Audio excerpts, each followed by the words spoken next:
Negara ini dikuasai oleh Uni Soviet.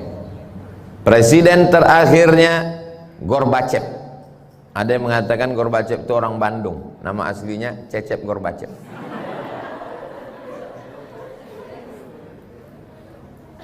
Kita tahu bahwa Uni Soviet komunis, ateis, sosialis, ekonominya sosialis, akidah agamanya komunis, tidak ada Tuhan. Di antara tokohnya adalah Karl Marx. Pemikirannya disebut dengan Marxisme, mengatakan Tuhan tidak pernah menciptakan manusia. Manusia itulah yang membuat Tuhan dalam pikirannya. Kata Marxis, Tuhan itu, agama itu hanya opium, candu. Sama seperti orang kecanduan narkoba, begitulah orang mabuk agama. Tuhan tidak pernah ada, kata Karl Marx. Negara-negara jajahannya tidak boleh membaca Quran. Quran dibakar, ulama-ulama dihabisi, agama tidak boleh berkembang. Akhirnya datang Boris Yeltsin. Setelah itu tumbanglah Uni Soviet, dan negara-negara tadi merdeka, dan Soviet menjadi kecil, dan negara tidak sebesar dulu lagi. Ketika negara-negara jajahan Uni Soviet tadi merdeka, Uzbekistan, Tajikistan, Afghanistan, Kirgistan. Stan itu artinya bahasa Inggrisnya land, tanah. Orang Kurdi punya tanah namanya Kurdistan. Somat punya tanah namanya Somatstan. Tajikistan, Uzbekistan, Kazakistan, Kirgistan, Tajikistan, Afghanistan merdeka.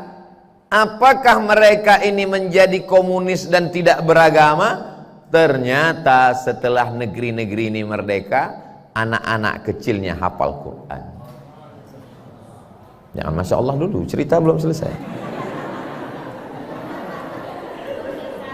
Dari mana anak-anak ini bisa hafal Quran? Ternyata di dalam kamar itu malam-malam tanahnya digali.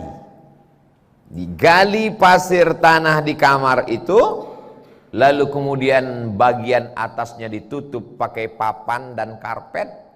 Anak-anak dimasukkan ke dalam, gelap, tidak dikasih lampu, menghafal Quran, memakai metode talqin. Guru membaca, murid mendengar. Uni Soviet berubah menjadi Rusia dengan Presiden Vladimir Putin. Putin tidak sedahsyat pendahulunya. Dia masih mau meresmikan masjid bersama dengan Erdogan. Dia tidak mengusik Islam. Bukan berarti saya pro Putin. Lalu dari 3 contoh sampel tadi, yang pertama Tunisia, yang kedua Uni Soviet, yang ketiga Turki. Ini akan masuk ujian akhir semester.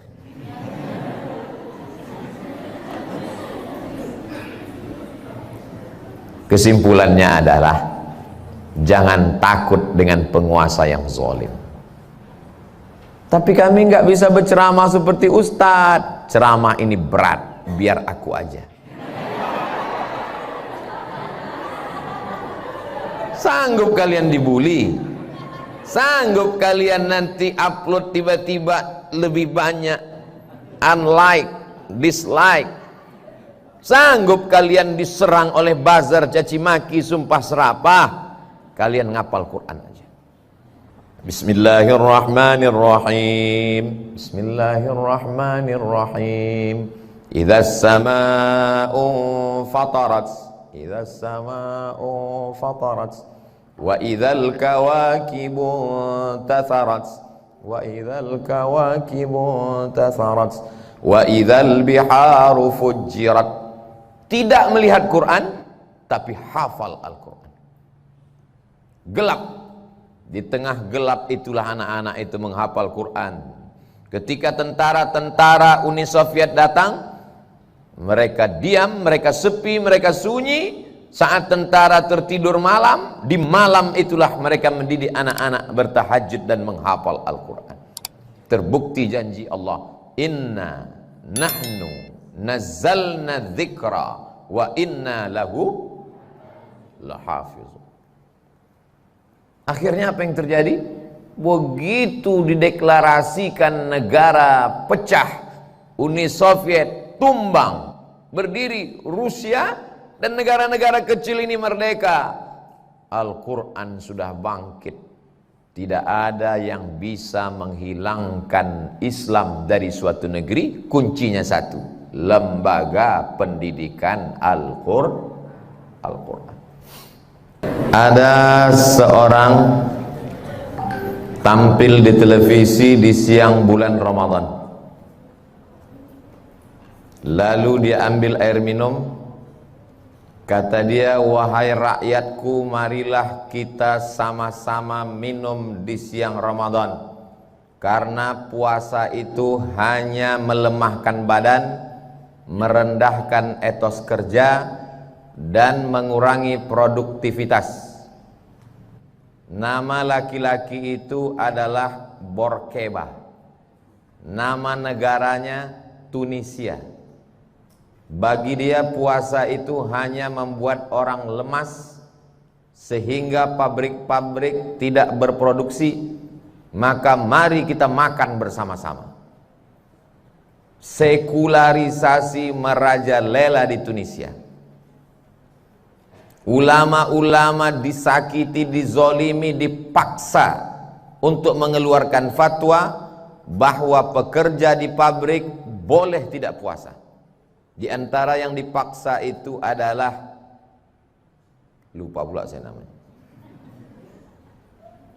Syekh Thahir bin Ashur, yang punya tafsir At-Tahrir wat Tanwir.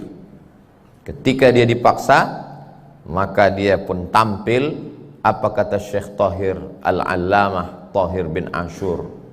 Sadaqallah wa kadzaba Borkeba. Allah maha benar dan pendusta Borkeba. Berani dia melawan. Akhirnya Borkeba digulingkan oleh Presiden Zainal Abidin. Hari berganti, musim berubah. Apa yang terjadi dengan Tunisia hari ini? Berhasilkah sekularisasi? Apakah semua orang di Tunisia tidak berpuasa? Tunisia tetap menjadi tempat orang belajar Islam karena di sana ada bentengnya. Benteng Islam itu bernama Zaituna. Tempat orang belajar Al-Quran, membaca Quran, memahami Quran, tafsir Al-Quran. Jadi walau apapun yang terjadi di suatu negeri, sezolim itu pun penguasanya, selama lembaga pendidikan Quran masih ada, Allah masih akan menolong negeri itu. Contohnya Zaituna, yang kebetulan istrinya hamil, punya anak, kasih nama, terserah, Zaituna boleh juga. Nanti dipanggil Zaitun, jangan panggil tuna, itu nama ikan. Tempat ini sudah saya lihat pakai AC, tenang, adem, ayam, mesin cucinya udah saya lihat. Saya diajak masuk kamar ustazah, mana saya mau. Tempat di atas bersih, tenang, Masya Allah. Tapi tempat menghafal Quran tidak boleh terlalu tenang, karena setan nanti datang. Baru baca 2 ayat, siapa saja datang ke Maskanul Huffaz hanya 1 tahun, maka dia menghafal Quran, beasiswa. Kita doakan para donatur kita rezekinya lancar, suami istri soleh solehah, anak-anaknya menjadi keluarga sakinah mawaddah warahmah. Jangan sampai suami donatur ini dilarikan oleh pelakor. Ini yang dikhawatirkan ibu-ibu sekarang. Lalu kemudian ada seorang namanya Ataturk. Azan tidak boleh pakai bahasa Arab. Semua perkumpulan-perkumpulan pengajian dibubarkan. Masjid Hagia Sophia dirubah menjadi museum. Salat, berdoa tidak boleh pakai bahasa Arab, pakai bahasa Turki. Saya tidak bisa membayangkan seandainya kita mendapat musibah seperti itu, lalu pemimpin mengatakan tidak boleh azan pakai bahasa Arab. Oh, bagaimana bunyi azan kita? Allah, gede banget. Alhamdulillah. Bayangkan. Pokoknya yang namanya Islam mesti dihabisi. Ulama kalau tidak mau ikut sama dia dipenjara. Di antara ulama yang dipenjara bertahun-tahun adalah ditulis dalam sebuah novel oleh kakak kelas saya, Ustadz Habibur Rahman El-Shirazi, dalam novel berjudul apa namanya? Saya ingat, cuma pura-pura lupa aja. Api Tauhid. Dia adalah Badi'uz Zaman Said Nursi. Tapi di tengah penjara dia tetap menulis renungan-renungan dia tentang Al-Quran.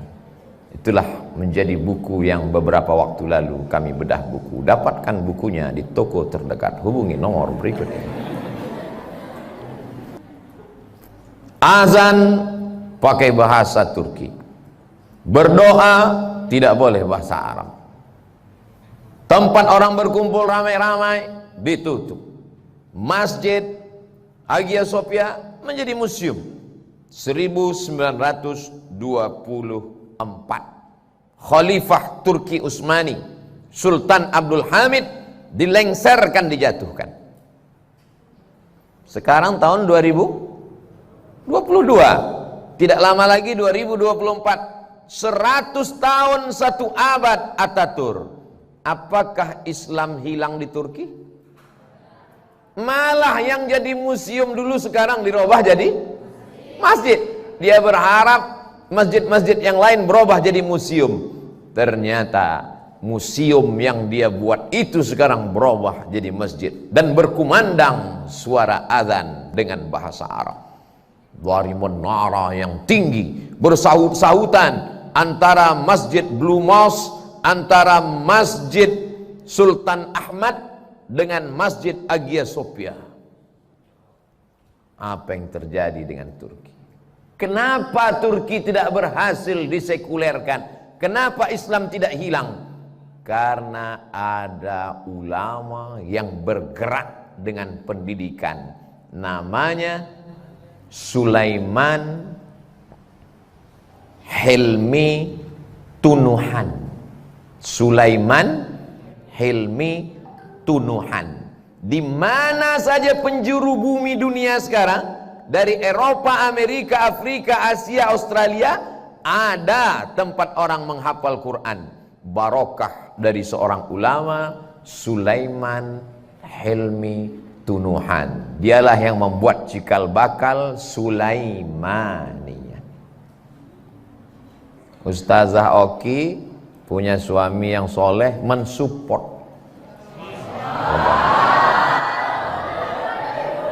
Ini disupportnya dakwah, akhirnya berkembang pesat. Coba kalau dapat suami enggak support, aku mau berdakwah, jangan, selangkah keluar dari sini, neraka jahanam tempatnya. Tapi ketika dia support dakwah, dia support Maskanul Huffaz, ini penting. Hari ini kalian tersenyum dan tertawa. Tapi kalau sampai kalian dapat suami Fir'aun, Mas Fir, Aku mau storan ya, jangan store. Buka jilbabmu yang panjang. Aku tidak suka melihat kamu pakai jilbab panjang. Aku mau kamu jadi orang yang rambutnya 3 warna. Merah, kuning, kelabu. Aku tidak suka melihat kamu nggak pakai make up. Aku mau kamu pakai make up. Tebalnya 2 inci. Ini nampaknya simple, sederhana, tapi ini penting. Supaya apa? Karena kalian bukan perempuan biasa. Kalian perempuan luar biasa yang di dalam kepala kalian 30 juz Al-Quran.